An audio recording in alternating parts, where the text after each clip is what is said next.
করা প্রয়োজন। যদি কেউ শুনিতে চায়, ভগবানকে দেখিতে চায়, তবে আপন ঘরকে আগে ভালো করা উচিত।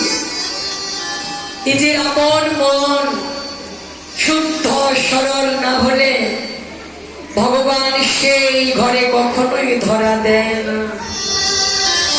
কোন ভক্ত যদি চিত্তের সকল মালিন্যতা, সকল গ্লানি, অহংকার, অভিমান ত্যায্য করে শুদ্ধ সরল ভক্তি নিয়ে তার যুগল চরণ শরণাগত হয়ে দুপুটা নয়ন জলে ছেড়ে দিয়ে তাকে ডাকিতে পারে,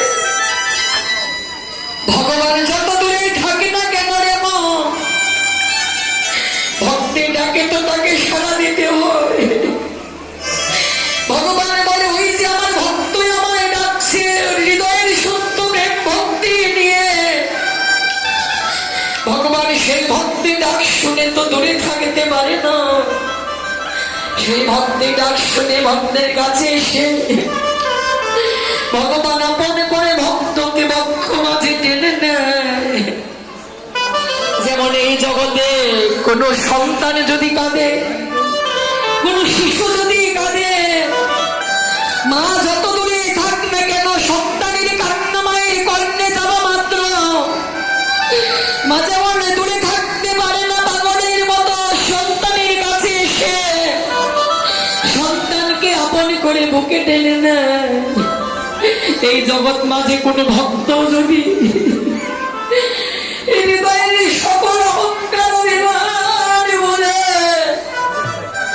শুদ্ধ প্রাণে ভক্তি নিয়ে দুটি নয়ন জলে ভোগে বসায় তাকে ডাকিতে পারে, আমার ভগবান অনেক দূরে ডাকিতে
বাজে বাঁশি